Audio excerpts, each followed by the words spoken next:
वालेकुम अस्सलाम। चलें कल हमने जो है चैप्टर नंबर 19 स्टार्ट किया था जिसमें हमने शेयर्स की बात की। हमने ये कहा कि जब एक इंडिविजुअल जो है वो अपने शेयर सेल आउट करेगा तो उसके लिए उसको 3 स्टेप्स जो है वो याद रखने हैं। सबसे पहले same day disposal, then following 30 days and then share pool. उसमें हमने bonus issue and right issue की भी बात की थी। फिर उसके बाद हमने जो है रीऑर्गेनाइजेशन की बात की। रीऑर्गेनाइजेशन क्या होती है कि जिसमें एक कंपनी में आप डिफरेंट क्लास ऑफ शेयर्स जो है वो एक्सचेंज कर लेते हो। लेट्स से आपके पास ऑर्डिनरी शेयर्स है तो आप प्रेफरेंस की तरफ चले जाते हो। प्रेफरेंस है तो आप ऑर्डिनरी की तरफ जो है वो मूव कर देते हो। तो उसमें हमने ये बात की थी, ये पेपर टू पेपर ट्रांजैक्शन होती है, यानी आपने जो है वो एक गिव एंड टेक वाला ये सिचुएशन होती है। और इसमें जो है जब आप ये एक्सचेंज करते हो तो उस पर no gain no loss situation आती है, यानी उस पर आप सीजीटी कंप्यूटेशन नहीं करते हो क्योंकि आपके पास कैश नहीं आता। लेकिन जब आप अपने नए शेयर्स बेच देते हो तब आपके पास जो है वो इस पर सीजीटी कंप्यूट किया जाता है। आज हम उसी से थोड़ा सा आगे जो है वो बात करेंगे। और आज जिस चीज के बारे में हमने सबसे पहले बात करनी है दैट इज टेक ओवर।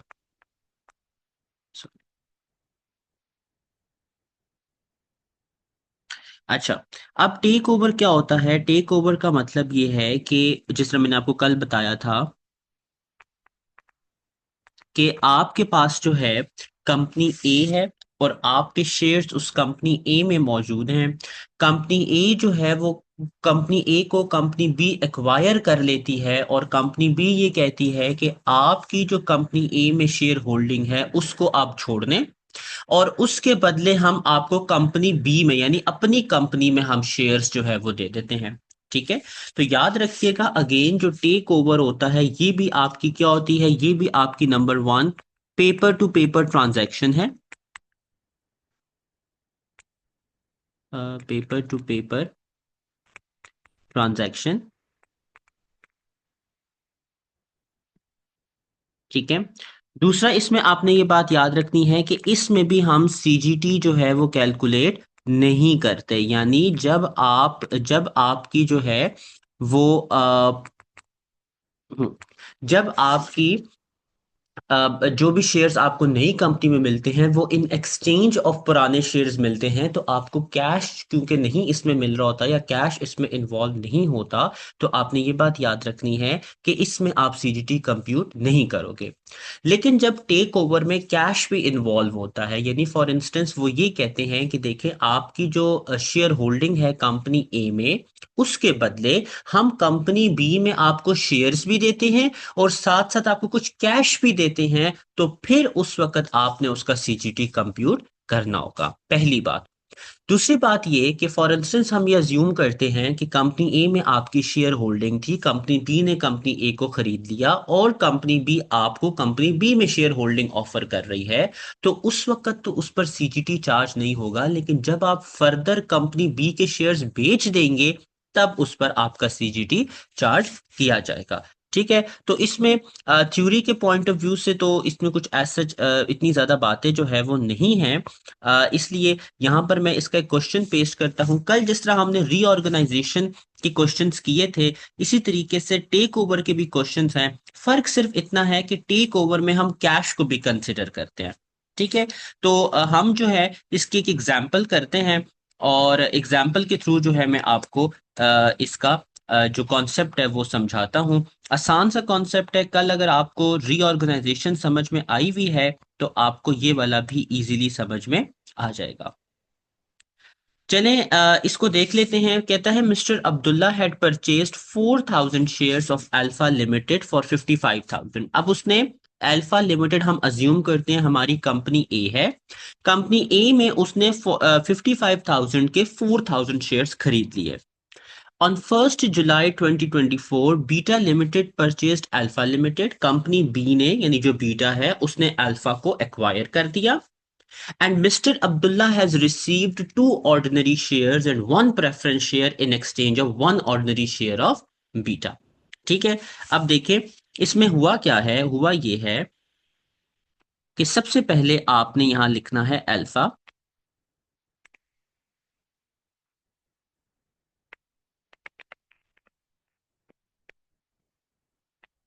आपकी जो अल्फा कंपनी है उसमें आपने 4000 शेयर्स खरीदे, और वो कितने के आपने खरीदे? 55,000 के। ठीक है, तो ये चीज हमें यहां पर पता चल गई।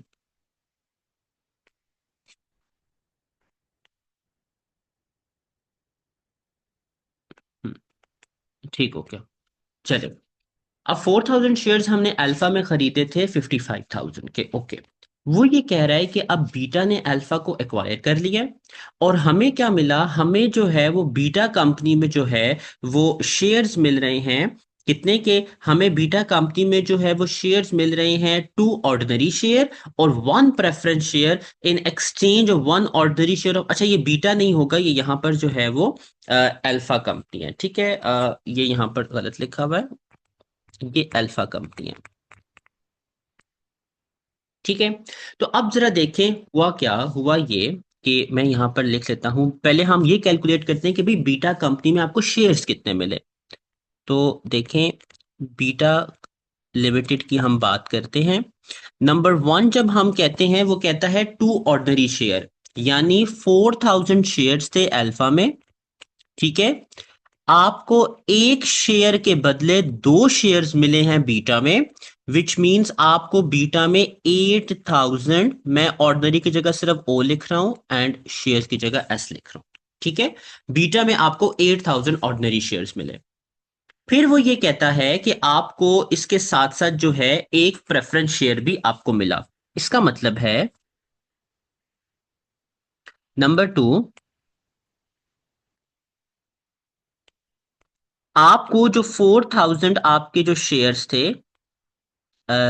अल्फा में, हर एक शेयर के बदले एक आपको क्या मिला? प्रेफरेंस शेयर मिला। तो मैं यहां लिख देता हूं 4000 प्रेफरेंस शेयर। ठीक है जी, आई होप सो यहां तक आपको बात समझ में आ गई होगी कि 4000 अल्फा शेयर्स जो कि ऑर्डिनरी शेयर्स थे, उनके बदले आपको बीटा में 8000 ऑर्डिनरी एंड 4000 प्रेफरेंस शेयर मिले। चलो, एक बात तो हमें समझ में आ गई। अब हम यहां पर देखते हैं, नंबर 1, हम क्या कैलकुलेट करते हैं? Market value of beta ordinary share. भाई जो ऑर्डिनरी शेयर हमें बीटा में मिले हैं वो 8000 थे, इनकी करंटली मार्केट वैल्यू क्या है? तो उसने आपको क्वेश्चन में बताया हुआ है, ये देखें, market value of beta ordinary share was 50 pounds and preference was 40 pounds. ठीक है, तो देखें हमने क्या किया, हमने इसको 50 से मल्टीप्लाई कर दिया, तो हमने ये कहा ये कितना बनेगा? 8000 इंटू 50, जरा जल्दी से बताएं। 400,000, 8 into 5 that is 40 and then is 400,000 जी। ठीक है जी, तो बीटा के जो ऑर्डिनरी शेयर्स हैं उनकी मार्केट वैल्यू है 400,000। इसी तरीके से हम कैलकुलेट करेंगे market value of beta preference shares. तो प्रेफरेंस शेयर्स थे 4000, और उनकी जो मार्केट वैल्यू थे वो थी 40, तो 4 into 4 that is 16, so that makes 160,000। ठीक है, आई होप सो यहां तक आपको बात समझ में आ गई होगी। और इनकी टोटल मार्केट वैल्यू कितनी है? तो दैट मेक्स 560,000। ये इनकी टोटल मार्केट वैल्यू है। ठीक है, आई होप सो यहां तक आपको बात समझ में आ गई होगी। अब देखें क्वेश्चन, देखें क्या है। क्वेश्चन ये कहता है कि on 1 April 2025 mister Abdullah sold all preference shares for beta for 65,000। अब मिस्टर अब्दुल्ला ने क्या किया? मिस्टर अब्दुल्ला ने अपने जो प्रेफरेंस शेयर्स थे वो सेल कर दिए। तो अब देखिए कितने के उसने सेल किए? उसने 65,000 के सेल किए। तो देखो, अब हम इस पर कंप्यूटेशन गेन फाइंड करेंगे। तो देखो, disposal proceed for preference shares, वो कितना था? 65,000। ठीक है, अब हमने यहां कॉस्ट फाइंड करनी है। तो कॉस्ट फाइंड करने के लिए जरूरी क्या है कि हमें ये पता होना चाहिए, जैसे मैंने आपको बताया था कि जो एक्सचेंज होता है वो ओल्ड कॉस्ट पर होता है। मतलब क्या था? मतलब ये था कि जब ये 8000 और 4000 शेयर्स बीटा में मिले होंगे, उनकी कॉस्ट क्या थी ओरिजिनल? 55,000, क्योंकि अल्फा में जो 4000 शेयर्स थे उनकी भी कॉस्ट 55,000 थी।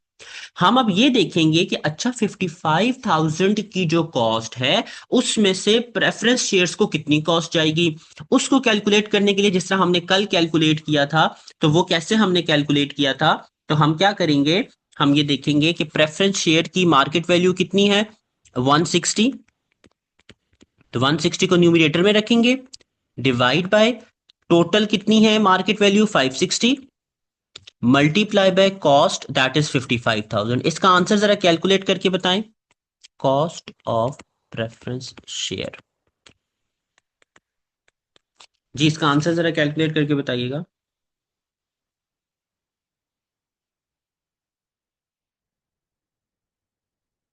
5714। सॉरी, 15,714। अच्छा जी, 15,714, 714। ये आपकी कॉस्ट आ गई। अब ये वाली कॉस्ट आप क्या करोगे, ये वाली कॉस्ट जो है आपने माइनस करनी है यहां से, तो माइनस 15714। तो आपका क्या आ जाएगा, आपका चार्जेबल गेन आ जाएगा। वो कितना आएगा, इसको डायरेक्ट माइनस कर दे, जो भी आंसर आता है वो आपका जो है वो चार्जेबल गेन होगा। उसमें से एनुअल एग्जाम्पशन माइनस करेंगे तो आपकी टैक्सेबल गेन आ जाएगा, और फिर टैक्सेबल गेन पे आपने अपना नॉर्मल टैक्स लगाना होगा। ठीक है, याद रखिएगा शेयर्स पे कौन से वाला सीजीटी चार्ज होगा, 10 और 20% वाला। ठीक है, रेजिडेंशियल पे कौन सा चार्ज होता है, 18 और 24 वाला। ठीक है, ये वाला तो बिल्कुल कल वाले की तरह ही केस था, क्योंकि इसमें हमने सिर्फ शेयर्स की बात की थी। ठीक है, कल भी हमने इसी तरीके का सिनेरियो देखा था, लेकिन फर्क क्या था, वहां पर एक कंपनी थी, यहां पर दो कंपनीज आ गई हैं। अब जिसके बाद वाला हम क्वेश्चन, आई होप सो आपको ये क्वेश्चन समझ में आ गया होगा। अब हम जो है वो एक और इसका क्वेश्चन सॉल्व करते हैं, जिसमें हम ये देखते हैं कि जिसमें कैश जब इन्वॉल्व हो जाएगा तो उसको हमने कैसे सॉल्व करना है। बस इसमें ये दो ही क्वेश्चंस हैं, ये दोनों आपने समझने हैं। अगर समझ में आ जाता है तो इससे ज्यादा टेक ओवर में कुछ खास बात नहीं है। ठीक है, तो अब हम इस क्वेश्चन को सॉल्व करते हैं।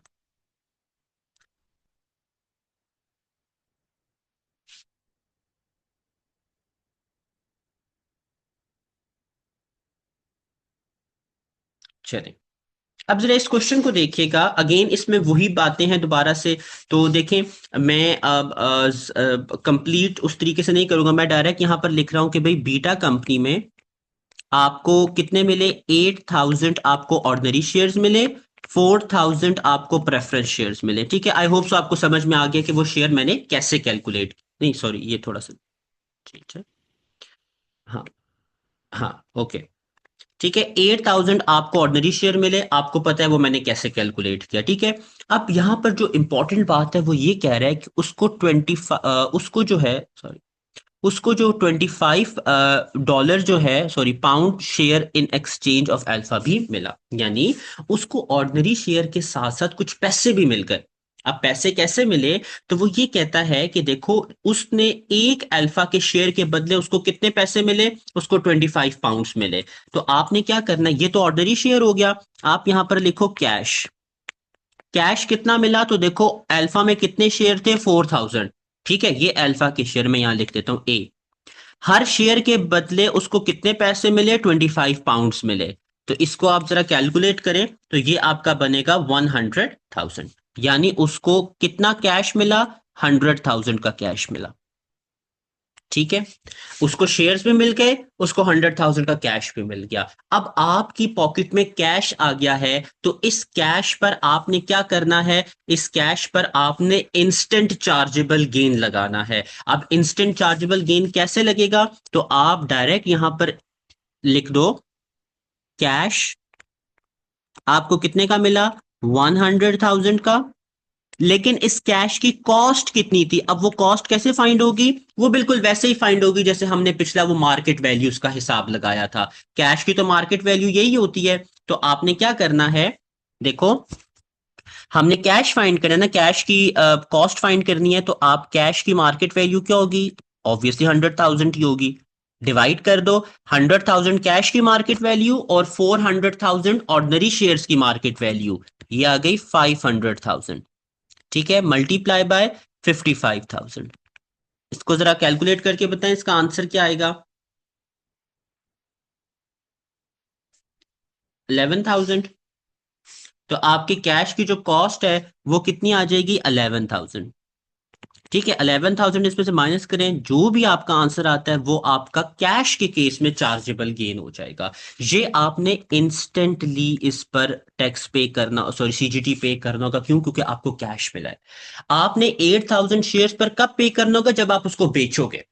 ठीक है, उस क्योंकि इस केस में हम अभी बेच नहीं रहे, तो हमने डायरेक्ट सिर्फ कैश पर फाइंड करना है। तो ये सिर्फ एक डिफरेंस था कि जब आपको शेयर्स के बदले कैश मिलता है, कैश की मार्केट वैल्यू वही होती है जो उसकी अपनी होती है ना, 100,000, यानी यहां पर उसको जो कैश मिला है। ठीक है, आपने उस कैश के अगेंस्ट उसकी कॉस्ट को आइडेंटिफाई करना है। वो कैसे करना है, वही मार्केट वैल्यू वाला सिनेरियो है। अगर आपने क्वेश्चन फॉर्मूला लिखना है तो लिख लें, मार्केट वैल्यू ऑफ रिक्वायर्ड,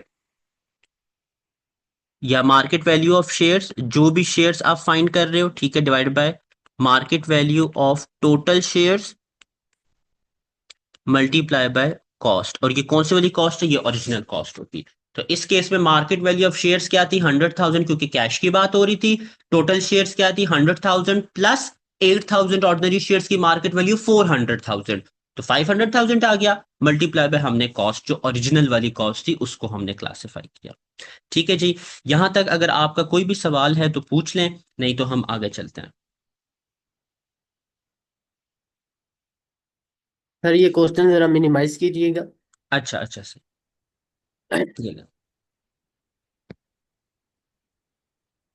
चल, चलें, आप इसको देख लें। मैं एक और क्वेश्चन यहाँ पर पेस्ट करता हूँ, वो क्वेश्चन आप खुद सॉल्व कर लें। बिल्कुल ऐसा ही क्वेश्चन है। उसको सॉल्व करने के बाद हमारा चैप्टर नंबर 19 जो है वो खत्म हो जाएगा, और हम जंप करेंगे चैप्टर नंबर 20 पर। तो मैं यहाँ पर एक क्वेश्चन पेस्ट करता हूँ, आप जल्दी से इस क्वेश्चन को भी सॉल्व कर लें 2-3 मिनट के अंदर अंदर। ठीक है, और फिर हम जो है आगे मूव करेंगे। चल, ये आप जरा देख लें। हाँ चलिए, ये जो मैंने नीचे क्वेश्चन पेस्ट किया है, इस क्वेश्चन को आप अटेम्प्ट करें, ये वाला। ठीक है, और फिर हम 1-2 मिनट बाद जब आपका हो जाएगा, फिर हम आगे मूव करते हैं।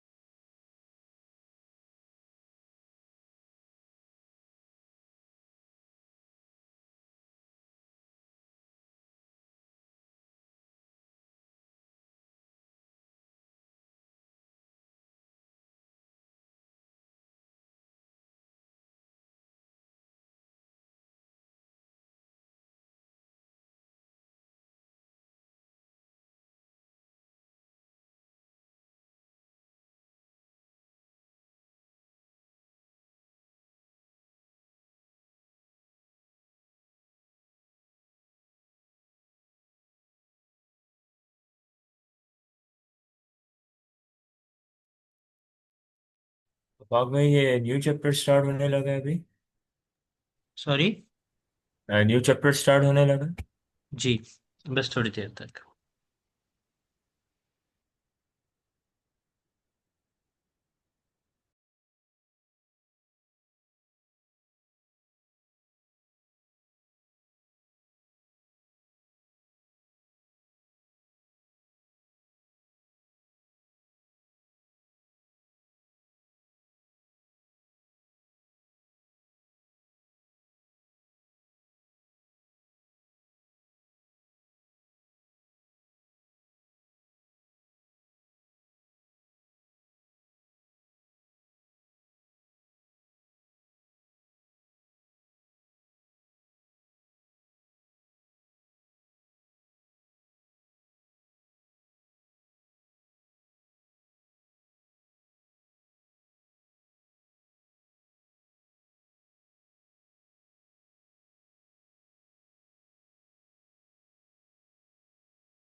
चलिए जी, अगर आपका सॉल्व हो गया तो मुझे बता दें, इस पे कैश पे कितना चार्जेबल गेन आएगा, फिर हम आगे चलते हैं। सर ये जो 3 शेयर्स हैं, इनको हम्म। इनको पहले 60 से मल्टीप्लाई करना है, और उसके बाद इसके बाद 10 से मल्टीप्लाई मल्टीप्लाई करके दोनों को ऐड करना है ना? हाँ जी, अगर आप मार्केट वैल्यू की बात कर रहे हैं तो जो ऑर्डिनरी शेयर्स पहले आप कैलकुलेट करें कि जी। बूम में कितने ऑर्डिनरी शेयर्स आए हैं, उनकी मार्केट वैल्यू फाइंड करने के लिए 60 से मल्टीप्लाई करें तो वो शेयर्स की मार्केट वैल्यू हो जाएगी, ठीक है। और जी। कैश की मार्केट वैल्यू के लिए जो मिस्टर अब्दुल्ला ने परचेज किए थे जूम में, जितने शेयर थे 4000, उनको 10 से मल्टीप्लाई करें तो वो कैश आ जाएगा आपके पास। सही।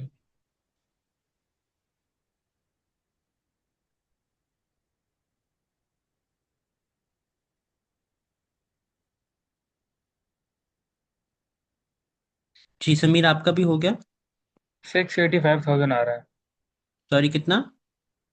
685,000। अच्छा, एक मिनट मैं इसका आंसर चेक कर लेता हूँ। 685,000।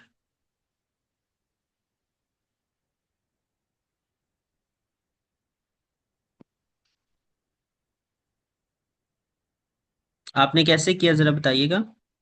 सर मैंने मैंने अब आपके पहले मैं पास थोड़ा कैश कितना आया? तो कैश कैश मेरे पास आया था। हाँ। देखिए, 4000 शेयर्स थे।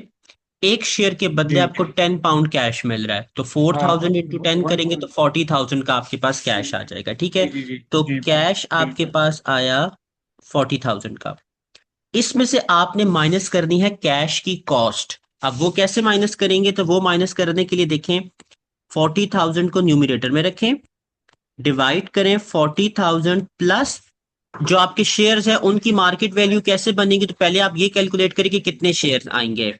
तो 4000 शेयर्स हैं और 3 ऑर्डिनरी शेयर हर शेयर के बदले मिल रहे हैं, तो 4 into 3 दैट मेक्स 12। तो 12,000 शेयर्स आपको मिलेंगे, राइट। और 12,000 जी शेयर की जो मार्केट वैल्यू है वो 60 पाउंड पर शेयर है। तो 12,000 मल्टीप्लाई बाय 60 करें तो दैट मेक्स 720,000, ठीक है। और इसको जी। मल्टीप्लाई करेंगे किसके साथ, 75,000 जो आपकी कॉस्ट थी। यहां से जो आपकी कैश की कॉस्ट आएगी उसको यहां लिखें, और बाकी आप अपना चार्जेबल गेन निकाल लें। सर मैंने तो ऐसे किया था कि वो थ्री को पहले पहले जो जो जो थ्री शेयर्स से पहले उनको मैंने मल्टीप्लाई किया था 60 से। मेरे नहीं नहीं, पास थ्री वन शेयर्स वन को क्यों एटी मल्टीप्लाई किया? वो तो कह रहा है कि आपको एक शेयर के बदले 3 शेयर्स मिलेंगे। पहले आप ये कैलकुलेट करें ना कि आपको शेयर्स मिलेंगे कितने, उनकी फिर आप मार्केट वैल्यू फाइंड करें।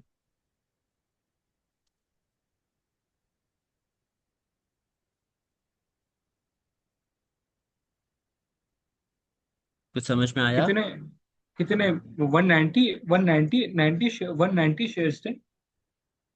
नहीं नहीं, देखें मैं आपको बताता हूँ, एक मिनट।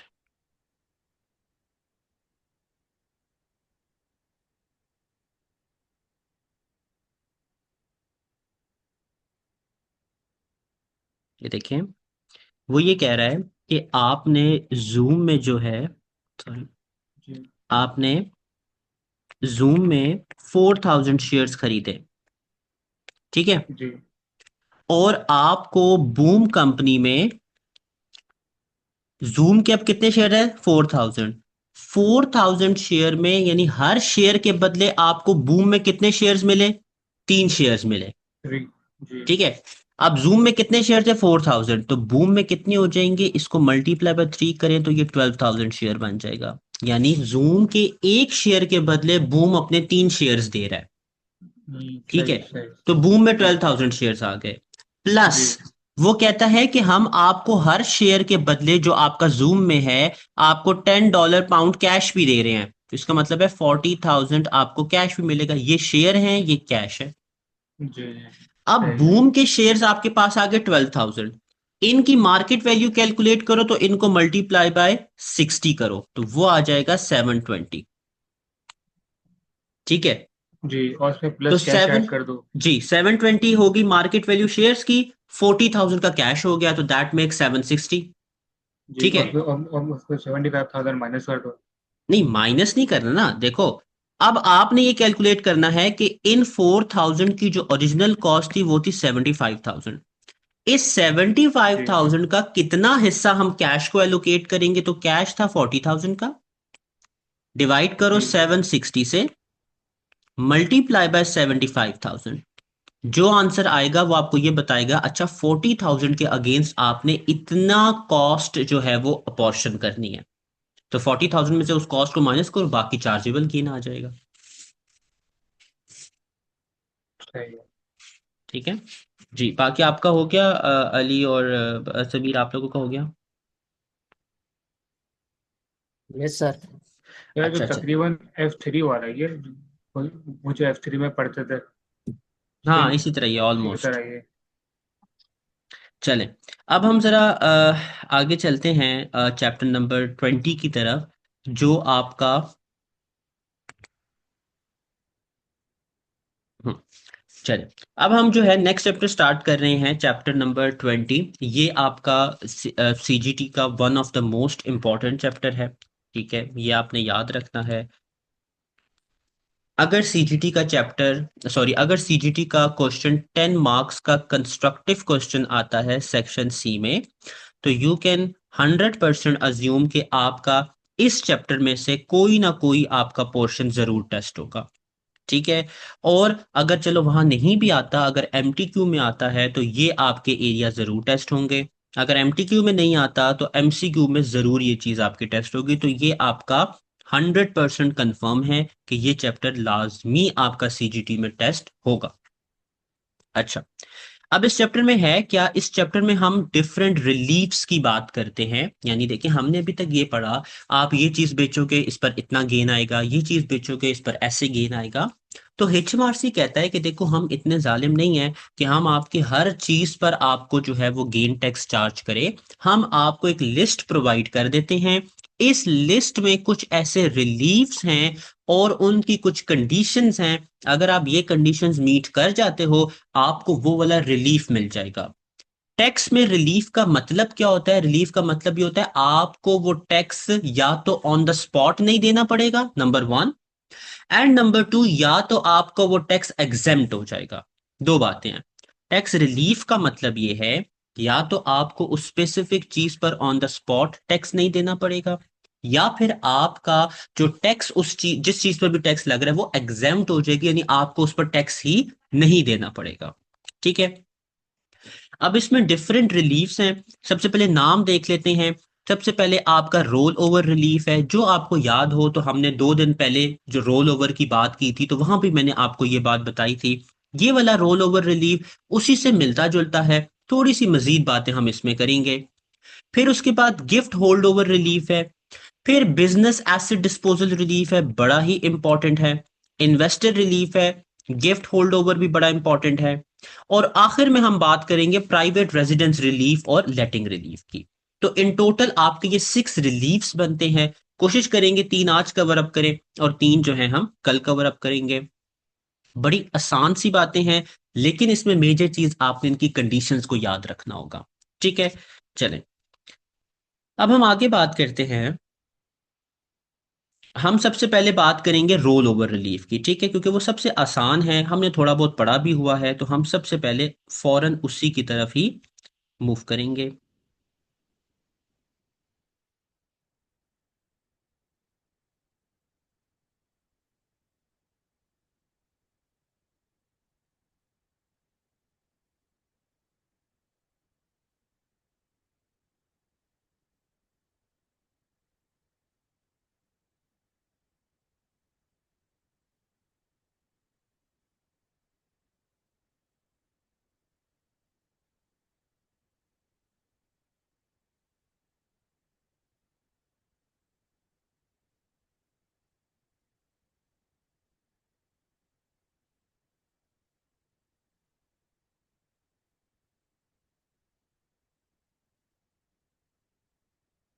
अच्छा, इन्होंने यहाँ पर मजीद रोल ओवर रिलीफ का जो है वो नहीं बताया हुआ। खैर, मैं आपको एक दफ़ा बस छोटा सा क्विक रिवीजन दे देता हूँ रोल ओवर रिलीफ की। ठीक है, एक दो आसान आसान सी बात उसमें मजीद करनी है, और फिर नेक्स्ट पे चले जाएंगे। ठीक है, चले, देखिए जी, सबसे पहले हम यहाँ पर बात कर रहे हैं रोल ओवर रिलीफ की। ठीक है, रोल ओवर रिलीफ को रोल ओवर रिलीफ भी कहा जाता है। अभी तक हमने ये बात की है, आई होप आपको मेरी दूसरी स्क्रीन नजर आ रही है, हाँ ठीक है। अच्छा, अभी तक हमने रोल ओवर रिलीफ में ये बात की है कि रोल ओवर रिलीफ क्या होता है कि जब आपने कोई एसेट बेचा, ठीक है, डिस्ट्रॉय हो गया, डैमेज हो गया, वो एक अलग बात थी। अब हम यहां बात करते हैं कि अगर आपने कोई भी एसेट बेचा, उस एसेट से मिलने वाली जो आपकी प्रोसीड्स थी, ठीक है, उस एसेट से मिलने वाली आपकी जो प्रोसीड्स थी, उनको आपने अपने पास नहीं रखा, बल्कि उनको री इन्वेस्ट कर दिया गया किसी और एसेट को खरीदने में, तो आपको रोल ओवर रिलीफ जो है वो मिलेगा। यानी आपको जो कैश मिला मिला था अपने पहले वाले एसेट को बेचने पर, उस पर आपको अभी सीजीटी नहीं देना पड़ेगा, क्योंकि वो कैश आपने एक हाथ से लिया, दूसरे हाथ से आपने दूसरा एसेट खरीद लिया। तो होगा क्या, जब आप कल को वो जो दूसरा एसेट बेचोगे, उसके बिकने पर आपको तब इस पर सीजीटी पे करना पड़ेगा। ठीक है, तो आपने याद क्या रखनी है, मैं अब यहाँ पॉइंट्स आपको लिखवा रहा हूँ, ये पॉइंट्स इंपॉर्टेंट है, याद रख लीजिएगा। तो सबसे पहला इसमें पॉइंट आपने ये लिखना है, नंबर 1, ये आपको कब मिलता है, ये आपको मिलता है ऑन री इन्वेस्टमेंट ऑफ एसेट प्रोसीड्स। जब आप अपने किसी भी एसेट को बेचकर उसकी प्रोसीड को री इन्वेस्ट कर देते हो, तो तब आपको ये जो है मिलता है। ठीक है, या इसको एसेट प्रोसीड लिखते, या इसको री इन्वेस्टमेंट और री इन्वेस्टमेंट ऑफ एसेट प्रोसीड, या री इन्वेस्टमेंट, हम इसको लिख लेते हैं ऑन, ऑन कर दे, री इन्वेस्टमेंट ऑन एसेट प्रोसीड, यानी जब आप एसेट को बेचोगे तब आपको ये चीज मिलेगी। दूसरी बात आपने इसमें ये बात याद रखनी है कि ये आपको कब मिलता है, ये सॉरी, ये आपको किन एसेट्स पर मिलता है, तो न्यू एंड ओल्ड, बड़ी इंपॉर्टेंट बात है, नए और पुराने बिजनेस एसेट्स पर। ठीक है, नए और पुराने बिजनेस एसेट्स पर जो है वो आपको ये मिलेगा। याद रखिएगा, जो आपके प्राइवेट एसेट्स होते हैं ना, उन पर ये आपको रोल ओवर रिलीफ जो है वो नहीं मिलेगा। ठीक है, अच्छा, इसके बाद आपने ये बात याद रखनी है कि अच्छा, ऐसे कौन कौन से अब एसेट्स हैं, आप यूं कह लो कि जो बिजनेस एसेट्स कंसिडर किए जा सकते हैं। तो उसमें आपकी नंबर 1 आ जाती है लैंड एंड बिल्डिंग,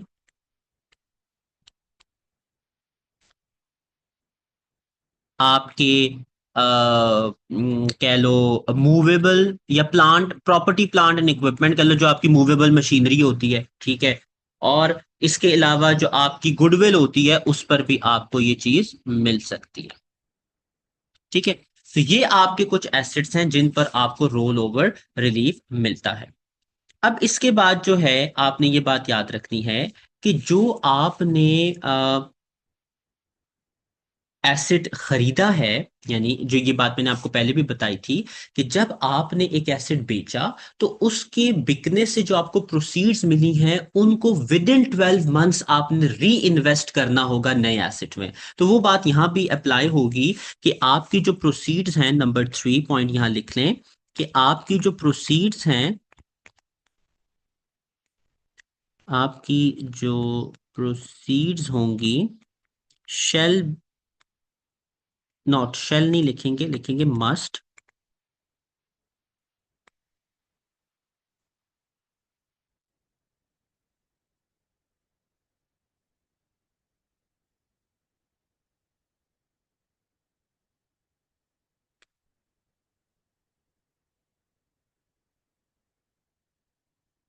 ठीक है, आपकी जो प्रोसीड्स हैं वो 1 साल के अंदर अंदर जो है वो री इन्वेस्ट होनी चाहिए। ठीक है, और याद रखिएगा एक और बात कि जो हमने क्वेश्चन में भी देखी थी कि जितनी अमाउंट आप री इन्वेस्ट करोगे, रिलीफ सिर्फ उतना ही मिलेगा। अगर सारी अमाउंट इन्वेस्ट करोगे, सारी अमाउंट पे रिलीफ मिल जाएगा। अगर सारी अमाउंट पे इन्वेस्ट नहीं करते, थोड़ी अमाउंट इन्वेस्ट करते, तो फिर जितनी इन्वेस्ट करोगे उस पर रिलीफ मिलेगा, बाकी आपकी चार्जेबल हो जाएगी। इसका एक जल्दी से क्वेश्चन देख लेते हैं, वही पुराने वाले क्वेश्चंस होंगे। तो एक क्वेश्चन हम देख लेते हैं, उसके बाद जो है हम इस पे आगे चलते हैं। ठीक है, इसमें रोल ओवर रिलीफ मैंने आपको बताया था कि ये वही वाला रिलीफ है जो हम पहले पढ़ चुके हैं, तो इस पे हम ज्यादा टाइम अपना नहीं वेस्ट करेंगे।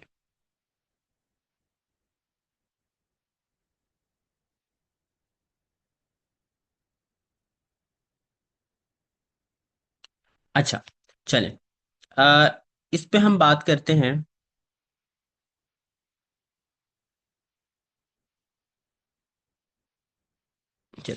On 30th July 2024, Mr. Anas disposed of factory building for 320,000। ठीक है, फैक्ट्री बिल्डिंग मींस के बिजनेस एसेट डिस्पोज हो रहा है। चलो ये बात तो समझ में आ गई। Legal fee related to transfer of ownership was 10,000। Mr. Anas purchased this building for 200,000 on 1st July 2010। Capital expenditure of 10,000 was incurred on this building. Okay, on 1st January 2025, Mr. Anas purchased a new office building of 350। Mr. Anas want to claim any relief available। अब देखो, सबसे पहली बात आपने ये याद रखनी है जो मैंने आपको अभी भी बताई कि नंबर वन, बिजनेस एसेट होना चाहिए, राइट। अब वो बिजनेस एसेट कौन सा होगा? वो लैंड एंड बिल्डिंग होगी, याद रखना, ठीक है। रोल ओवर रिलीफ आपको कौन सा एसेट पे मिलता है? लैंड एंड बिल्डिंग पे, गुडविल पे और प्रॉपर्टी प्लांट एंड इक्विपमेंट, जो मूवेबल आइटम्स होते हैं, ठीक है, उन पे आपको मिल रहा होता है। अच्छा, सॉरी, इमूवेबल जो होता है उस पे आपको मिलता है, ठीक है। अच्छा, एक बात तो ये होगी कि फैक्ट्री बिल्डिंग है, बिल्डिंग हम मूव नहीं कर सकते, तो विच मीन्स ये इमूवेबल है, तो इस पर आपको रोल ओवर रिलीफ मिलेगा। Number one, check. Number two, हम ये देखेंगे कि अच्छा, जो फैक्ट्री बिल्डिंग उसने डिस्पोज की है, क्या उसने विद इन 12 मंथ्स ये पैसे री इन्वेस्ट किए हैं या नहीं किए? तो देखें, 30th जुलाई 2024 को उसने सेल किया और 1st जनवरी उसको उसने खरीद लिया, तो विच मीन्स के विद इन 12 मंथ्स ये पैसे री इन्वेस्ट हुए। दो बातें क्लियर हो गई। तो इसका मतलब है कौन सा रिलीफ लगेगा? इस पे रोल ओवर रिलीफ लगेगा। याद रखिएगा, रोल ओवर रिलीफ तीन चीजों पर मिलता है: land and building, immovable property plant and equipment और गुडविल, ठीक है। इसके अलावा ये नहीं मिलता। अब देखें इसको हमने करना कैसे। जैसे हमने पुराने क्वेश्चंस भी किए थे, आप सबसे पहले क्या लिखेंगे? आप सबसे पहले लिखेंगे डिस्पोजल प्रोसीड्स। जी, हमने कितने का डिस्पोज किया? हमने डिस्पोज कर दिया 320 का। इसको ध्यान से देखिएगा, ठीक है। हमने ये 320 का डिस्पोज कर दिया। अब 320 का डिस्पोज करने के बाद आपको वो देखिए, वो कह रहा है legal fee related to transfer of ownership, यानी कोई फी वगैरह भी तो आई होगी। इसका मतलब है हमने नेट डिस्पोजल्स कैलकुलेट करने, यानी कुछ खर्चा भी हमने किया है चीज को बेचने के लिए। तो लीगल फी आपने माइनस करनी है कितने की? 10,000। आई होप सो यहां तक बात आपको समझ में आ गई होगी। फिर क्योंकि हम कैपिटल गेन पढ़ रहे हैं, तो कैपिटल एक्सपेंडिचर तो लाजमी माइनस होगा। ये तो मैं आपको बड़ा ही स्टार्ट में बता चुका हूं। तो वो कितने का था? वो भी 10,000 का था, ठीक है जी। तो इसका मतलब है हमारे पास नेट डिस्पोजल प्रोसीड कितने का आ गया? ये आ गया 300,000 का। आई होप सो यहां तक बात समझ में आ गई होगी। अब देखो, वो ये कहता है कि आपको जो आपने खरीदी थी ये वाली बिल्डिंग, वो कितने की खरीदी थी? वो 200,000 की खरीदी थी। तो हम इसमें से अब कॉस्ट माइनस कर देते हैं, दैट इज 200,000। सही हो गया। तो हमें जो गेन मिलेगा, वो हमें गेन कितने का मिलेगा? वो हमें गेन मिलेगा 100,000 का, ठीक है। अच्छा, जब आप ना इसको क्वेश्चन को सॉल्व करें ना, लेट्स से अगर कंस्ट्रक्टिव क्वेश्चन भी कर रहे हैं, तो अब आप नेगेटिव साइन एक्सेल में तो नहीं लगेगा ना, आप ब्रैकेट्स में उसको कर सकते हैं, ठीक है, कि जो भी आपने चीज माइनस करनी है तो वो आप जो है वो ब्रैकेट में उसको इंक्लूड कर दें, ठीक है। तो इस तरीके से भी आप ये चीज कर सकते हैं। अच्छा, गेन आपका आ गया 100,000 का। चलो यहां तक अब हम रुक जाते हैं। आगे देखो, वो ये कहता है on 1st January mister Anas purchase new office building of 350। अब जरा ध्यान से देखो, उसने डिस्पोज की थी एसेट, सॉरी, उसने डिस्पोज की थी बिल्डिंग 320 की, ठीक है, और उसने री इन्वेस्ट कितना किया? 350 किया। विच मींस आपकी जो री इन्वेस्टमेंट अमाउंट है वो ज्यादा है डिस्पोजल से, इस पर पूरा रिलीफ मिलेगा। तो आप बेझिझक यहां पर लिखो रोल ओवर रिलीफ, और वो कितने का होगा? वो पूरा 100,000 का होगा। उसको माइनस करो, आपका इमीडिएटली चार्जेबल गेन, सॉरी, आपका इमीडिएटली चार्जेबल गेन कितना बनेगा? 0 बनेगा। यहां तक 90% क्वेश्चन सॉल्व हुआ। अब वो ये क्या कहता है कि देखो, आपका जो रिप्लेसमेंट एसिड था वो कितने का खरीदा? वो खरीदा 350,000 का खरीदा। उसमें से रोल ओवर रिलीफ माइनस कर दो, कितने का रोल ओवर मिला? 100,000 का रोल ओवर रिलीफ मिला। तो बेस कॉस्ट कितने की आ जाएगी? 250,000 की आ जाएगी। यहां तक आपको बात समझ में आ गई है तो बता दें, कोई सवाल है तो पूछ ले, नहीं तो हम आगे चलते हैं।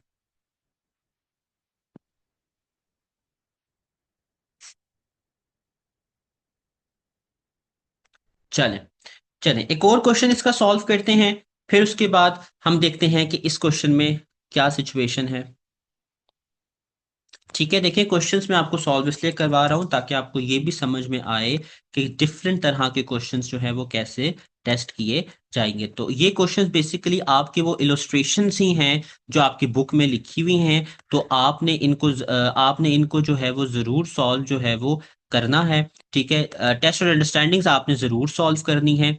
ठीक है, तो कोशिश किया करें कि इसके बाद आप इसकी टेस्ट और अंडरस्टैंडिंग जरूर सॉल्व कर लें। चलिए इसको जल्दी से देख लेते हैं। अगेन मिस्टर अनस साहब आगे हैं, उन्होंने अगेन एक फैक्ट्री डिस्पोज की है 320 की। वही सारी एक्सप्लेनेशन है कि फैक्ट्री इमूवेबल है, बिजनेस है, तो रोल ओवर रिलीफ मिलेगा। तो ये सारी बातें वो हो गई। ठीक है, अब यहां पर मैं जो डायरेक्ट सिचुएशन कर रहा हूं, मैं डायरेक्ट यहां पर आपको बता रहा हूं कि देखिए हमारे पास जो नेट डिस्पोजल प्रोसीड आए हैं वो आए हैं हमारे पास कितना है, हाँ वो हमारे पास आ गए हैं 300,000 के। ठीक है, नेट डिस्पोजल प्रोसीड 300,000 से, ये उसी क्वेश्चन का ही पार्ट है। इसमें से मैंने कॉस्ट माइनस की भी, मेरे पास कॉस्ट कितनी थी 200,000 की। ठीक है, तो मेरे पास जो गेन आया वो कितना आया 100,000 का। आई होप सो यहां तक बात समझ में आ गई। अब जरा ध्यान जो देने वाली बात है वो ये है कि देखो उसने तो मशीन बेची थी, सॉरी बिल्डिंग बेची थी 320 की, लेकिन वो री इन्वेस्ट कितना कर रहा है? वो री इन्वेस्ट सिर्फ 300,000 कर रहा है, यानी 20,000 रुपए उसके पास अभी भी मौजूद हैं।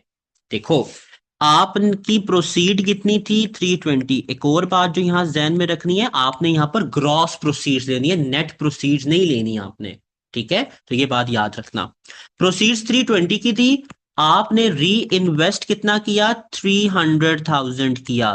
तो इसका मतलब है 20,000 रुपए आपकी जेब में पड़े हुए हैं। तो इसका मतलब है कि आपका जो इमीडिएटली चार्जेबल गेन बनेगा वो किस पर बनेगा? 20,000 पर। यानी 20,000 रुपए जो आपने इन्वेस्ट नहीं किए उस पर फौरन इसी वक्त आपको टैक्स देना होगा। लेकिन रोल ओवर रिलीफ कितने पे मिल जाएगा? बड़ा ही आसान से कैलकुलेट हो जाता है। 100,000 में से 20,000 गए तो 80,000 पे आपको रोल ओवर रिलीफ मिल जाएगा।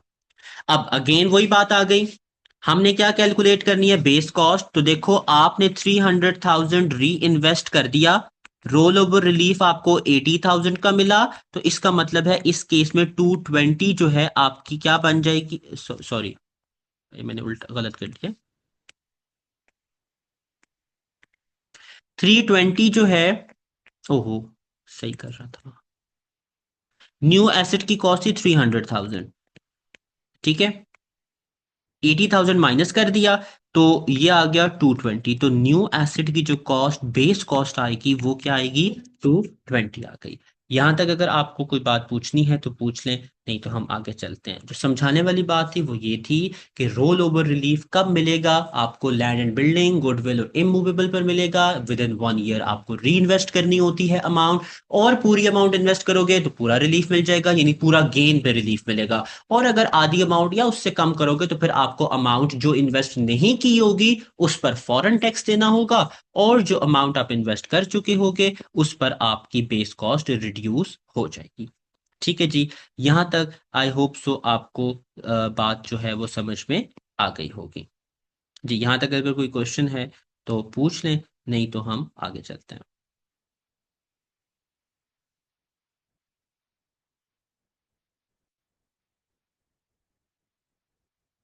चलें अब हम आगे चलते हैं। अब जो हमने नेक्स्ट रिलीफ की बात करनी है, ये रिलीफ्स आप अपने पास सारे लिखते जाएं। ठीक है, अब जो रिलीफ की हम बात करेंगे, एक हमने रोल ओवर रिलीफ पढ़ लिया है। ठीक है, अब जो दूसरा रिलीफ हमने आज जिसकी बात करनी है नंबर 2, वो कौन सा रिलीफ होगा? वो रिलीफ आपका होगा होल्ड ओवर रिलीफ। ठीक है। होल्ड ओवर रिलीफ क्या होता है? ये रोल ओवर रिलीफ से मिलता जुलता है। किस तरीके से मिलता जुलता है? पहली बात, जब आप अपने एसेट को डिस्पोज करो, उसकी प्रोसीड्स री इन्वेस्ट करो, ये भी आपको तभी मिलेगा। पहली बात वैसे ही हो गई। दूसरी बात, आप वही वाले पॉइंट्स दोबारा लिख सकते हैं जो मैंने अभी ऊपर आपको लिखवाए थे, new and old business assets पर मिलेगा। तीसरी बात, विद इन 1 ईयर जो है, विद इन 1 ईयर आपको ये जो है वो इन्वेस्ट करना जो है वो पड़ेगा। लेकिन यहां पर अब हम रूल्स को थोड़ा सा चेंज कर देते हैं, और अब आपने जरा ध्यान से सुनना है कि ये जो रिलीफ है ये आपको कब मिलेगा। देखो, मैं अब आपको इस डेट्स वाइज समझाता हूं। फॉर इंस्टेंस, मैंने एक एसेट था जो जिसको मैंने सेल किया 30th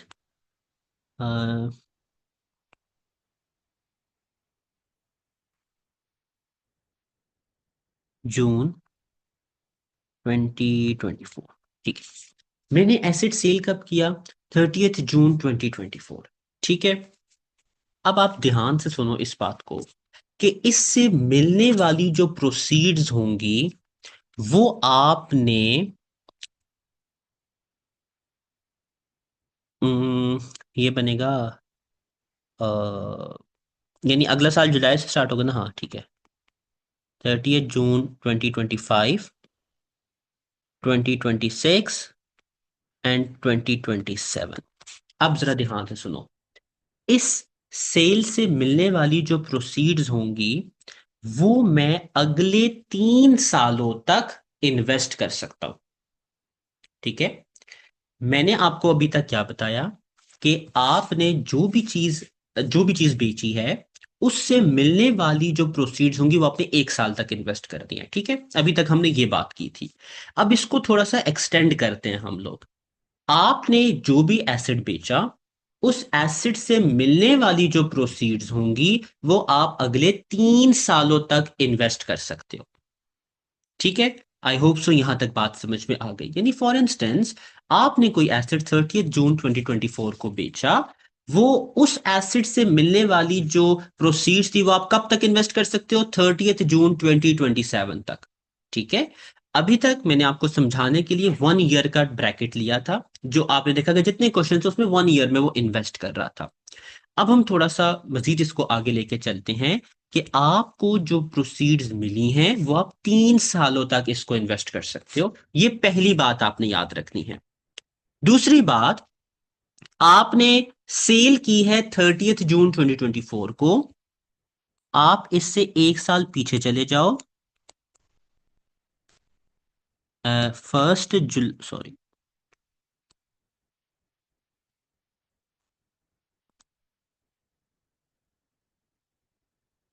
आपने कोई भी ऐसा एसेट जो 1 जुलाई 2023 से 30th जून 2024 के दरमियान में खरीदा होगा, आप इस सेल की प्रोसीड इसके इर्द गिर्द भी ऑफसेट कर सकते हो। यानी इस वाले एसेट, इस टाइम पीरियड के दरमियान जो भी एसेट होगा, आप उसकी भी बेस कॉस्ट को इस सेल प्रोसीड के अगेंस्ट रिड्यूस कर सकते हो। तो देखिए, दो बातें मैंने आपको यहां बताई। नंबर वन, कि जब आप कोई भी एसेट बेचोगे, उस एसेट की प्रोसीड अगले 3 साल पे ले जाओ। अगर नहीं है 3 साल पे कोई भी एसेट खरीदते, तो पिछले 1 साल पे ले जाओ। उस दौरान कोई भी एसेट खरीदा है, उस पर आप अपना रिलीफ जो है वो ले सकते हो और उसकी बेस कॉस्ट रिड्यूस कर सकते हो। यहां तक प्लीज मुझे बताएं, आपको ये बात समझ में आई है या नहीं?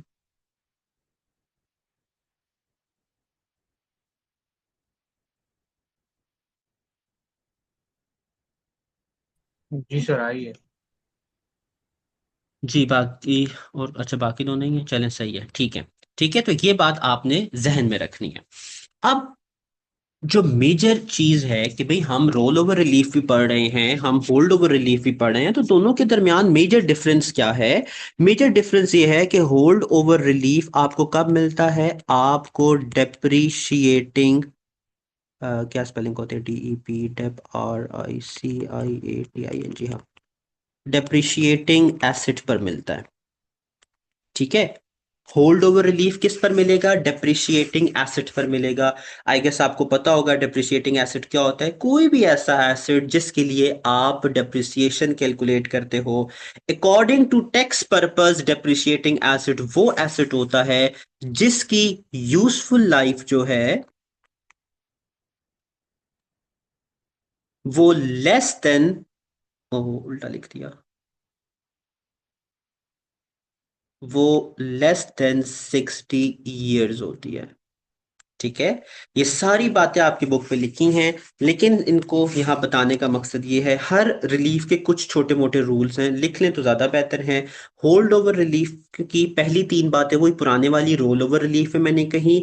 अब मैंने आपको ये बात भी बता दी कि होल्ड ओवर रिलीफ के केस में, और ये वाला जो सिनेरियो है ये रोल ओवर रिलीफ पर भी अप्लाई होगा। ठीक है, वहां पर थोड़ा मैंने सिंपल रखा था, अब मैंने आपको ये बता दिया कि जो सेल होगी वो अगले 3 साल पे ले जाओ या पीछे 1 साल पे ले जाओ, आपको रिलीफ मिल सकता है। फर्क ये है कि होल्ड ओवर रिलीफ में आपका जो एसेट होगा वो डेप्रिशिएटिंग एसेट होता है। वो एसेट जिसकी यूजफुल लाइफ 60 years से कम है, टैक्स के पर्पस के लिए उसको डेप्रिशिएटिंग एसेट कंसिडर किया जाता है। ठीक है, इसके बाद एक और जो मेजर डिफरेंस है होल्ड ओवर और रोल ओवर रिलीफ में, वो आपने याद रखना है कि आप यहां पर इसकी बेस कॉस्ट कैलकुलेट नहीं करते। यानी जो आपने नया एसेट खरीदा होगा ना, उसकी आप बेस कॉस्ट जो है वो कैलकुलेट नहीं करते। No base calculated. ठीक है, ये बात आपने, सॉरी, ये बात आपने जरूर याद रखनी है, बेस कॉस्ट, कि आपने बेस कॉस्ट कैलकुलेट नहीं करनी होगी। ठीक है, इसके अलावा भी इसमें 2-3 और रूल्स हैं। वो रूल्स मैं आपको क्वेश्चन सॉल्व करने के बाद बताता हूं। पहले हम इसका एक छोटा सा क्वेश्चन हम देख लेते हैं और फिर हम जो है इस पर दोबारा बात करते हैं। अच्छा,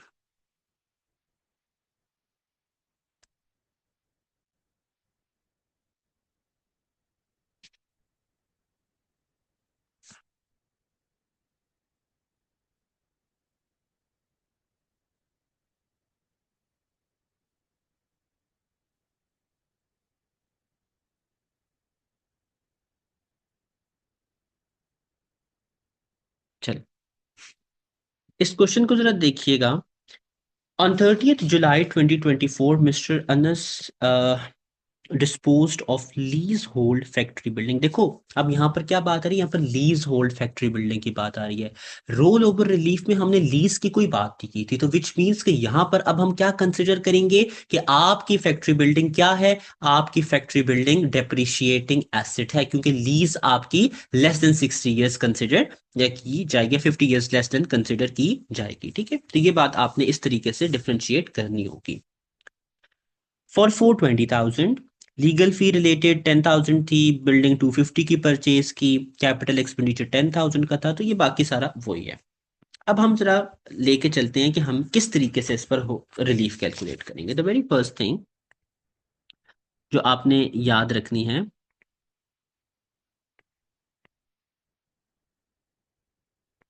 कि डिस्पोजल प्रोसीड कितने की है? डिस्पोज की 420 की। ठीक है, ये वही वाला रूल है। माइनस कर देंगे लीगल फी, मैं अब डायरेक्ट डायरेक्ट माइनस कर रहा हूँ। कैपिटल एक्सपेंडिचर भी माइनस कर देंगे, 10,000 इधर से माइनस किया, इधर से माइनस किया 10,000, तो आपकी net sorry, net disposal proceed आपकी कितनी आ गई? 400,000 की। आई होप सो यहां तक बात समझ में आ गई होगी। अब आगे देखें, कॉस्ट इसकी कितनी है? हमने ये कितने का खरीदा था? हमने ये खरीदा था, अ, अ, किधर गया, 250,000 का। ठीक है, आई होप सो यहां तक समझ में आ रहा होगा। तो हमने जो गेन निकाला वो कितने का निकाला? 150,000 का। ठीक है, यहां तक तो हमने वही सिनेरियो किया जो अभी तक हम जो है वो करते हुए आ रहे थे। अब जरा ध्यान से देखिएगा कि देखें, क्योंकि लीज होल्ड बिल्डिंग है तो हमने क्या कहा, हमने कहा कि ये डेप्रिशिएटिंग एसेट हो जाएगी। ठीक है, number one, lease hold building है तो लीज होल्ड का मतलब है लीज होल्ड, तो हमने ये कहा कि ये क्या होगा, ये आपका डेप्रिशिएटिंग एसेट होगा। डेप्रिशिएटिंग एसेट पे कौन से वाला रिलीफ मिलता है, होल्ड ओवर रिलीफ मिलता है। यहां से आपने इस बात को आइडेंटिफाई किया। अब देखें, आपने वो घर बेचा था, सॉरी वो बिल्डिंग बेची थी 420,000 की, आप इन्वेस्ट कितना कर रहे हो, 440,000। इसका मतलब है आपको जो रिलीफ मिलेगा वो पूरी ही पूरी अमाउंट पे मिल जाएगा, ऐसा ही है। तो हम सिंपल क्या करेंगे, हम ये करेंगे कि यहां पर आप ले लो होल्ड ओवर रिलीफ, जो कि आपका मिलेगा 150,000 पूरे से, और आपको जो इमीडिएटली चार्जेबल गेन आपने फाइंड करना होगा वो आपका क्या हो जाएगा, जीरो हो जाएगा। ये तो बड़ी सिंपल सी बात हमने कर दी। अब मैंने आपको ये बताया था कि क्योंकि ये डेप्रिशिएटिंग एसेट है, होल्ड ओवर रिलीफ में आप बेस कॉस्ट फाइंड नहीं करते, तो आपने सिंपल क्या लिखना है, नीचे लिखना है base cost of new building. वो कितनी होगी, वो आपकी 440 ही कंसिडर की जाएगी, उसमें से आपने 150 माइनस नहीं करना होगा। यहां तक बात समझ में आ गई आपको?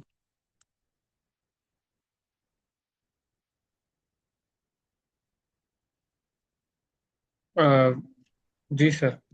ठीक है।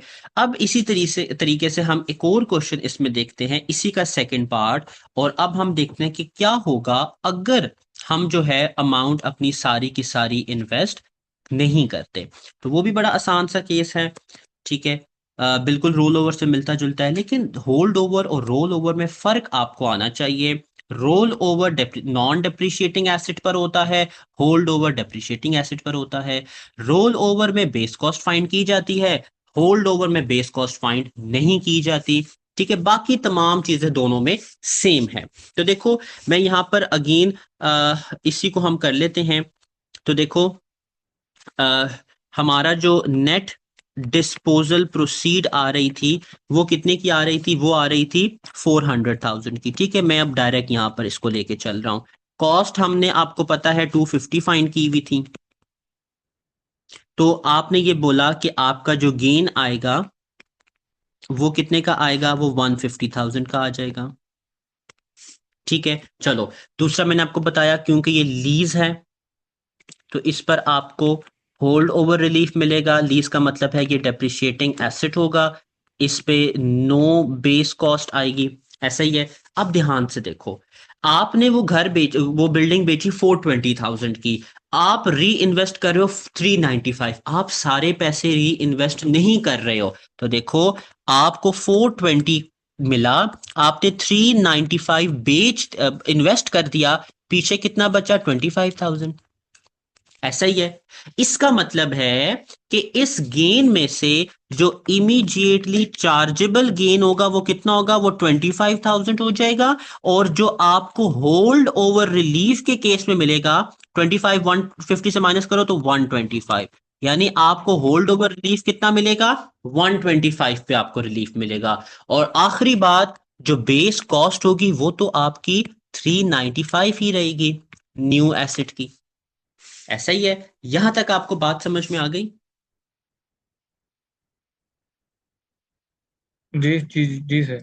चले, अब आपका अगला सवाल ये होना चाहिए कि ओके सर, ये तो समझ में आ गया कि, लेकिन अब देखिए बात ये है कि रोल ओवर रिलीफ पे हम क्या करते होते थे। आपने ये कहा था कि रोल ओवर रिलीफ का टैक्स आपको अभी नहीं देना होगा, आपको कब देना होगा, जब आप नया एसेट बेच दोगे। तो हमें ये बात समझ में आ गई थी कि क्योंकि नए एसेट की बेस कॉस्ट को हम कम कर देते हैं, तो इसका मतलब है कि रोल ओवर रिलीफ की अमाउंट पर आप उस वक्त टैक्स दोगे जब आप उसको बेचोगे।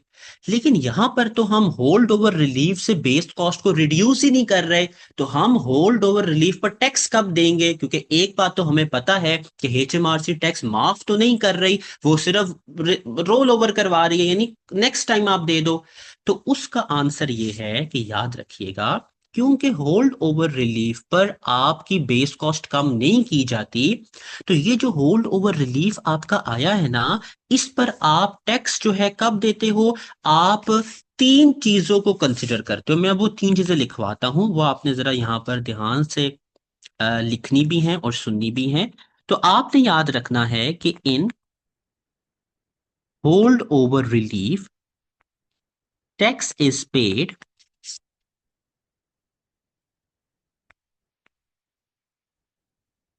on a later date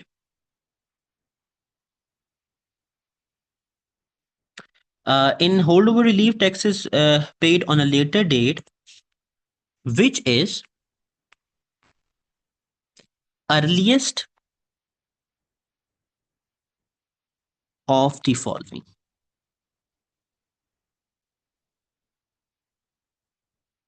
अब आपको मैं तीन चीजें बताता हूं, इन तीन डेट्स में से जोन सी भी डेट पहले आ रही है, आपने अपना जो होल्ड ओवर रिलीफ होगा उस पर टैक्स तब देना होगा।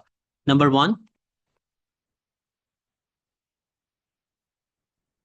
अच्छा, नंबर वन क्या है कि जो आपने नया एसेट खरीदा है ना, date of disposal of new asset, जब आप अपना नया एसेट बेचो आप तब पे कर सकते हो। नंबर टू, आपने याद रखना है कि जब आपका जो, अब क्योंकि हम यहां बिजनेस एसेट्स की बात कर रहे हैं, तो date when new asset become non business asset, जब आपका जो नया वाला एसेट है वो जब नॉन बिजनेस में कन्वर्ट हो जाएगा। एंड नंबर थ्री, आपने याद रखना है कि हम टैक्स कब पे करेंगे? 10 years from purchase of new asset, जब आप नया एसेट परचेज करोगे उसके 10 साल बाद।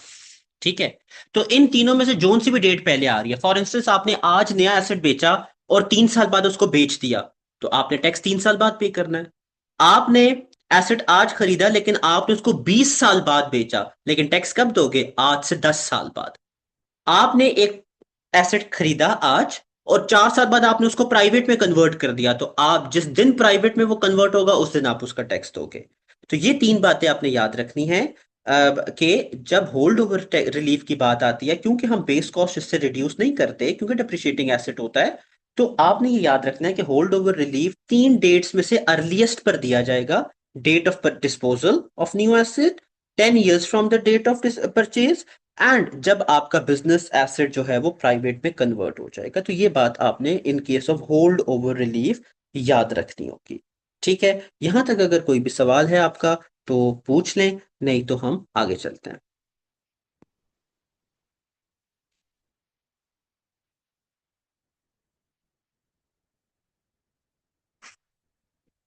नहीं सर, बस ये मैं लिख रहा हूँ, 1 मिनट दे देना। जी जी, लिख लें, कोई मसला नहीं है।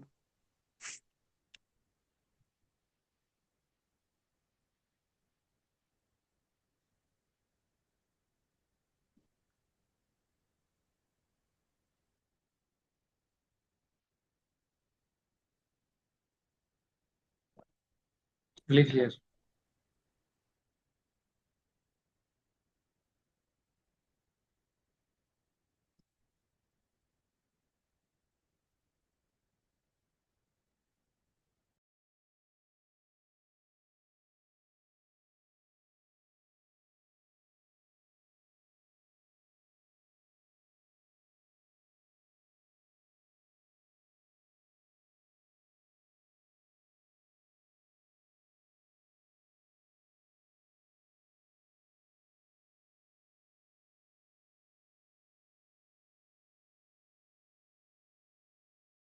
लिख लिया सर।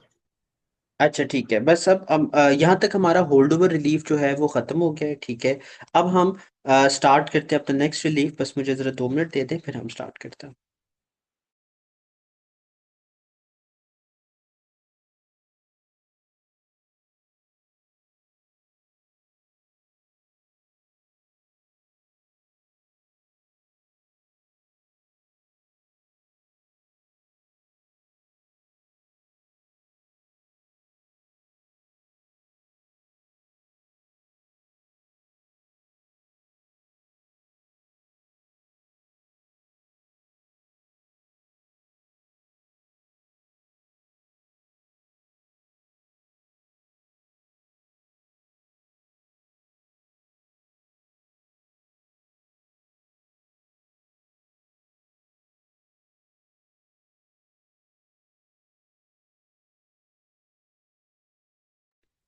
चलिए, अब याद रखिएगा हमने दो रिलीफ्स की जो है वो बात कर ली है। एक था हमारे पास रोल ओवर रिलीफ और दूसरा था होल्ड ओवर रिलीफ। ठीक है, दोनों में मैंने आपको डिफरेंस भी बता दिया, दोनों में आपको मैंने सिमिलैरिटीज भी बता दी हैं। ठीक है, अब हम जो थर्ड रिलीफ की बात करते हैं, जो अगेन हमारा एक बड़ा ही इम्पोर्टेंट रिलीफ है, उसको हम कहते हैं gift hold over relief.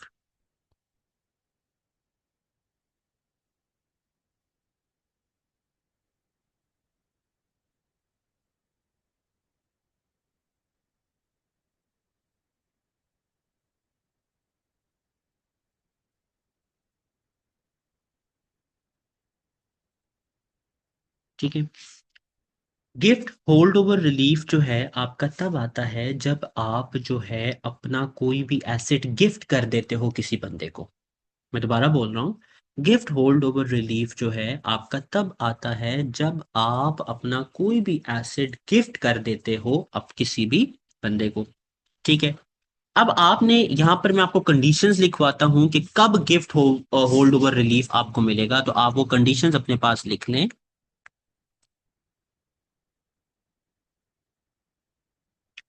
Conditions क्या है कि आपने जो एसेट होगा आपका, वो जो आप गिफ्ट कर रहे हो, number one, asset gifted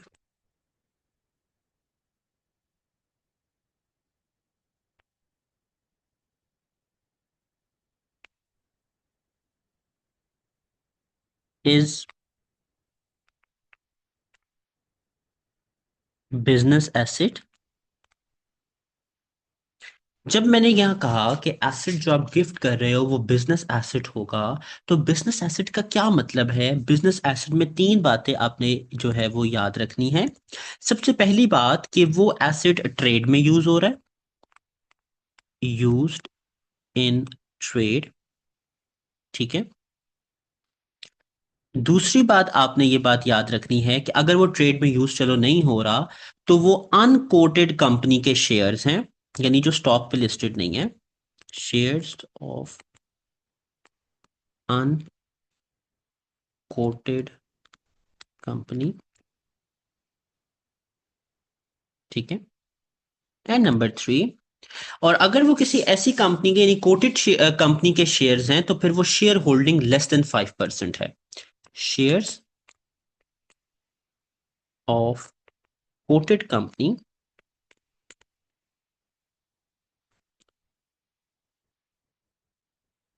where share holding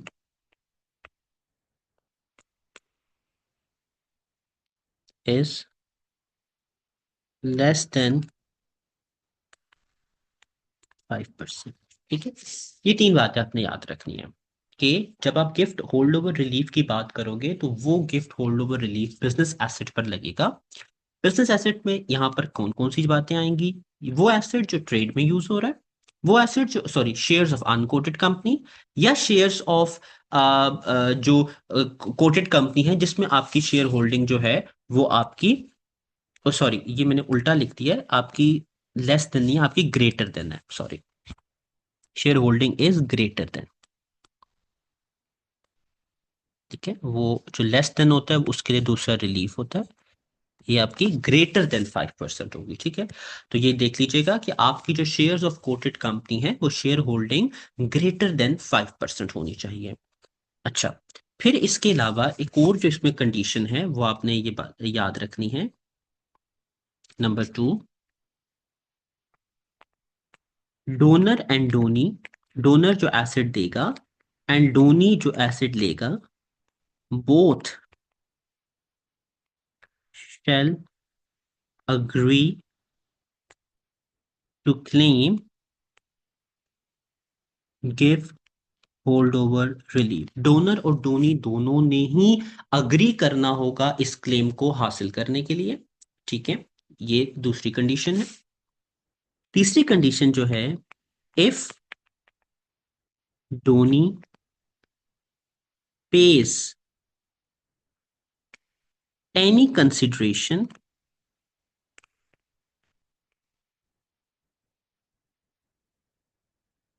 और गिफ्टेड एसेट,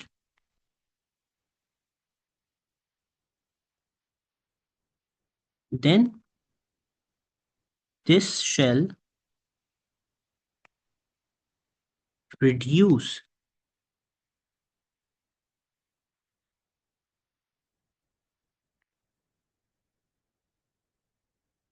एक minute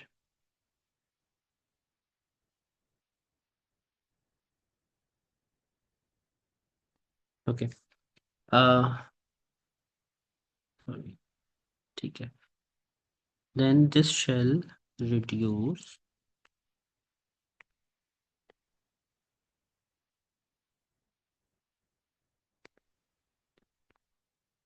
gift holdover relief claim ठीक है तो ये तीसरी कंडीशन है फिलहाल तीन कंडीशंस की हम बात करेंगे नंबर वन क्या है कि आपका गिफ्ट होल्ड ओवर रिलीफ आपको किस एसेट पर मिलेगा आपको बिजनेस एसेट पर मिलेगा ठीक है और कौन से वाले बिजनेस एसेट पर नंबर वन ऐसा एसेट जो ट्रेड में यूज हो रहा है number two shares of unquoted company and number three shares of quoted company जब आपकी शेयर होल्डिंग ग्रेटर देन 5% होगी ठीक है तो ये आपने याद रखना है फिर दूसरी बात डोनर और डोनी दोनों ने ही गिफ्ट होल्ड ओवर रिलीफ को क्लेम करने के लिए दोनों एग्री हो और नंबर थ्री आपका डोनर जो है वो आ, कोई भी जो है वो कंसिडरेशन पे नहीं कर सकता मतलब अगर वो पे करता है या अगर उसको रिसीव होती है दोनों बातें हो जाएंगी इसमें कि donor should not receive any consideration और शुड नॉट पे एनी कंसिडरेशन दोनों बातें इसमें आ जाएंगी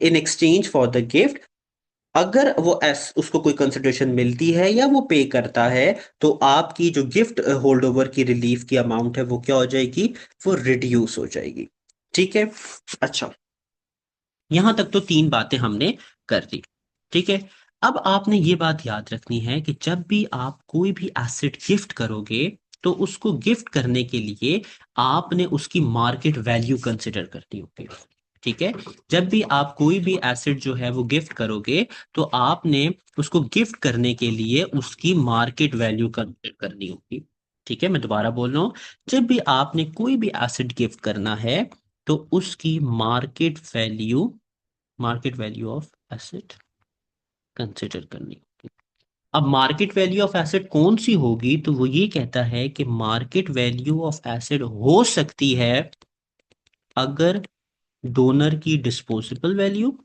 यानी अगर डोनर उसको डिस्पोज करता तो वो वैल्यू हो सकती है या फिर अगर डोनी जो है वो उसको परचेज करता तो वो वैल्यू हो सकती है ठीक है यानी जब आप कोई एसेट गिफ्ट करते हो तो उसके लिए जरूरी है कि आपने उस एसेट की मार्केट वैल्यू आइडेंटिफाई करनी है क्योंकि मार्केट वैल्यू पर ही आपको जो है वो गिफ्ट रिलीफ मिलेगा तो मार्केट वैल्यू कैसे आइडेंटिफाई करेंगे उसके लिए जरूरी है कि आपने डोनर की अगर वो बेच देता तो उसकी डिस्पोजल प्रोसीड्स और अगर डोनी खरीद लेता तो उसकी परचेज कॉस्ट कंसिडर करनी है ठीक है यहां तक आई होप तो आपको बात समझ में आ गई होगी इसका एक क्वेश्चन सॉल्व करते हैं मजीद आपको ये बात समझ में आएगी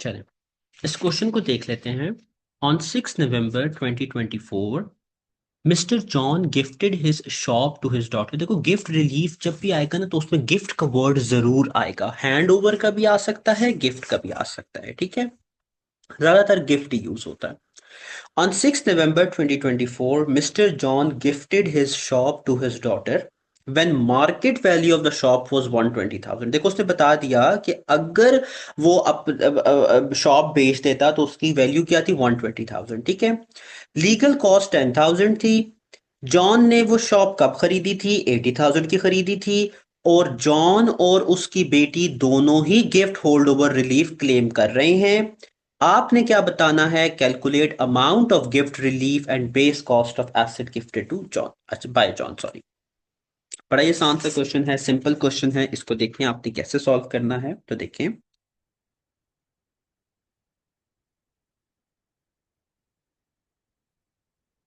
सबसे पहले डिस्पोजल प्रोसीड, जिस जिस ऑब्वियसली हर चीज के अंदर हम डिस्पोजल प्रोसीड सबसे पहले लिखते हैं। डिस्पोजल प्रोसीड्स कितनी है जी हमारे पास? तो यहाँ पर आप जरा देखें, वो ये कह रहा है कि उसकी जो मार्केट वैल्यू है वो कितनी है, 120,000। तो मैंने आपको बताया था कि मार्केट वैल्यू क्या होगी, या तो परचेज कॉस्ट हो जाएगी या तो डिस्पोजल कॉस्ट हो जाएगी, राइट। परचेज कॉस्ट डोनी के लिए और डिस्पोजल कॉस्ट किसके लिए, डोनर के लिए। तो आपकी डिस्पोजल प्रोसीड्स कितनी आ जाएंगी, जो मार्केट वैल्यू है शॉप की, दैट इज 120,000। ठीक है जी, यहां तक आई होप सो समझ में आ गया होगा।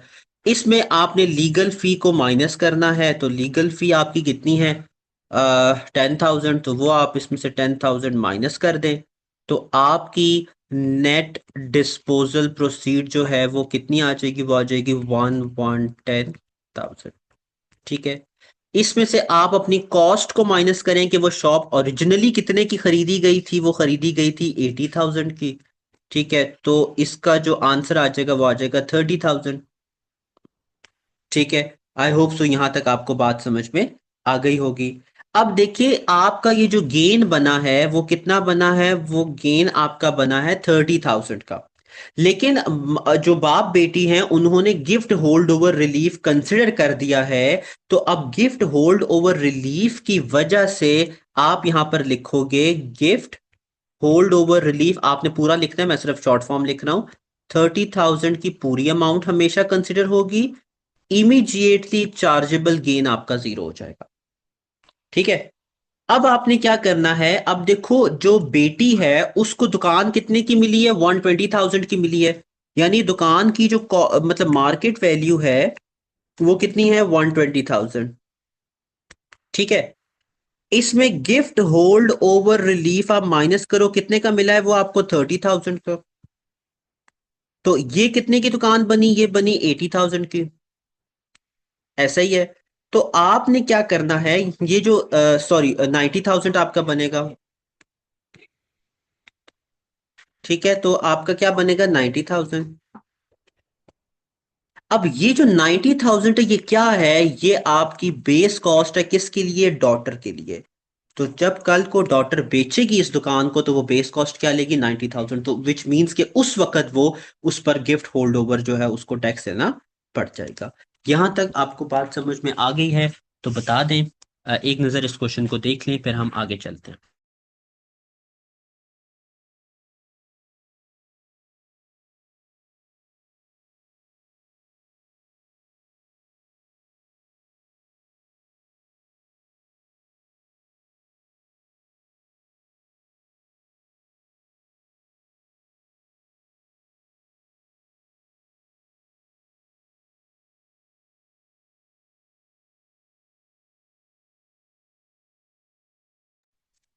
चलें आगे चलते हैं।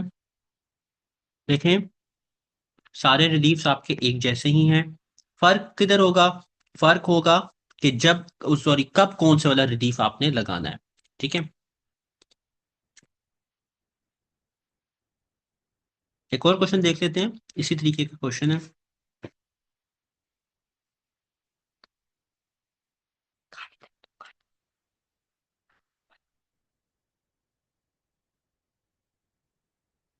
अच्छा,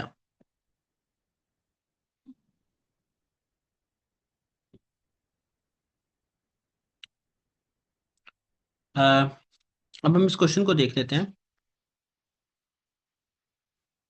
वैसे ही क्वेश्चन है, ठीक है, हम जल्दी से इसको सॉल्व करते हैं, पढ़ आप लें क्वेश्चन को। अब उसने अपनी बेटी को शॉप कितने की गिफ्ट की, 75,000 की। ठीक है, अब जरा यहाँ पर आपने ध्यान देना है कि उसने अपनी बेटी को शॉप कितने की गिफ्ट की, 75,000 की। लेकिन उसकी मार्केट वैल्यू कितने की है, मार्केट वैल्यू उसकी 120,000 है। ठीक है, तो हमने वैसा ही करना है, मार्केट वैल्यू अगेन यहाँ पर कंसिडर करनी है। अब आप देखिए इसको हमने करना कैसे है। डिस्पोजल हाँ ठीक है, डिस्पोजल प्रोसीड आपकी आ गई 120 की, क्योंकि डिस्पोजल प्रोसीड हमेशा क्या होगी, याद रखना, मार्केट वैल्यू होगी। ठीक है, इसमें से आपने लीगल कॉस्ट माइनस की 10,000 की, तो आपकी नेट डिस्पोजल कॉस्ट आपकी आ गई 110 की।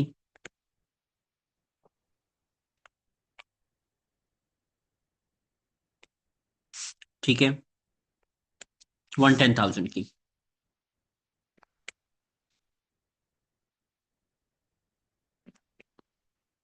चले, अब वो ये कहता है कि आपने वो शॉप ओरिजिनली कितने की खरीदी थी, 60,000 की खरीदी थी। ठीक है, तो आप इसमें से माइनस करें अपनी कॉस्ट जो कि आपकी आ रही है 60,000, तो आपका गेन कितना आ जाएगा? आ, ये बना 50,000।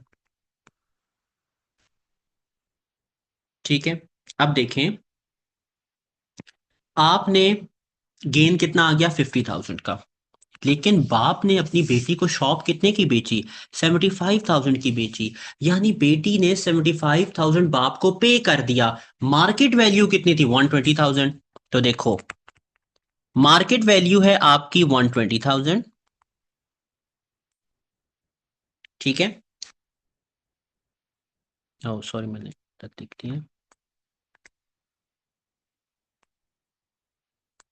120,000। बाप ने कितने का बेचा बेटी को, तो कंसिडरेशन पे हुई, जैसे मैंने आपको ऊपर बताया था। कितनी कंसिडरेशन पे हुई, 75,000। आंसर क्या आया, 35,000। इतने से बेटी को फायदा हुआ ना, 120,000 की मार्केट वैल्यू थी, बेटी ने सिर्फ 75,000 पे किया। तो बेटी ने कितना पे नहीं किया, 35,000 पे नहीं किया। तो विच मीन्स के बेटी को गिफ्ट होल्ड ओवर रिलीफ कितने का मिलेगा, 35,000 का। ठीक है, तो इमीडिएटली चार्जेबल गेन कितना आपका बन जाएगा, इमीडिएटली चार्जेबल गेन जो है वो आपका बन जाएगा 15,000 का। ठीक है, आई होप सो यहां तक आपको बात समझ में आ गई होगी। तो देखें, आपका जो इमीडिएटली चार्जेबल गेन बनेगा वो 15,000 बन जाएगा। फिर बेस कॉस्ट की जब हम बात करेंगे तो शॉप कितने की थी, शॉप थी 120,000 की। ठीक है, 120,000 में से उसको गिफ्ट होल्ड ओवर रिलीफ कितना मिला, 35,000 का।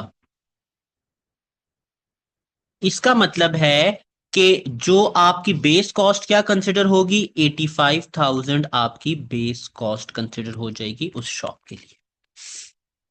ठीक है जी, यहां तक मुझे बताएं कि आपको ये बात समझ में आई है या नहीं आई।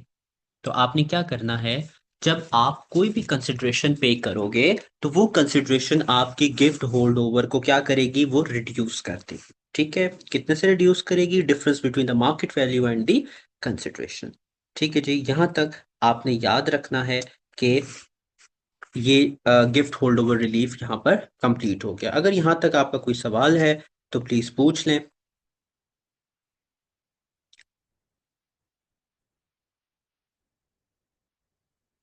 चलें, चलें, आज के लिए इतना ही बहुत है। ठीक है, आज हमने गिफ्ट होल्ड ओवर रिलीफ की बात की, आज हमने होल्ड ओवर रिलीफ की बात की, आज हमने रोल ओवर रिलीफ को भी कंप्लीट कर लिया, और साथ ही साथ आज हमने टेक ओवर की बात की। इनके क्वेश्चन जरूर अटेम्प्ट कीजिएगा, खास करके गिफ्ट होल्ड ओवर और होल्ड ओवर रिलीफ की थ्योरी बुक से जरूर पढ़िएगा, या स्टडी हब से, जहां से भी आप कवर अप करें जरूर कवर अप कीजिएगा। कल हम इंशाल्लाह इसके जो बाकी रिलीफ्स हैं, बिजनेस एसेट है, इन्वेस्टर है, और प्रॉपर्टी सॉरी प्राइवेट वाला रिलीफ है, वो तीन रिलीफ्स इसके कवर अप करके और छोटी मोटी दो तीन बातें करके होपफुली कल हम इस चैप्टर को वाइंड अप कर देंगे। ठीक है, अगर कोई सवाल है तो पाक पूछ लें। जी जी। नहीं, इस चैप्टर से रिलेटेड नहीं है, वैसे ही जर्नल है, सो आप रिकॉर्डिंग पहले स्टॉप कर अच्छा सही है, ठीक है, तो दें। कोशिश कीजिएगा इसको आप लोग जरूर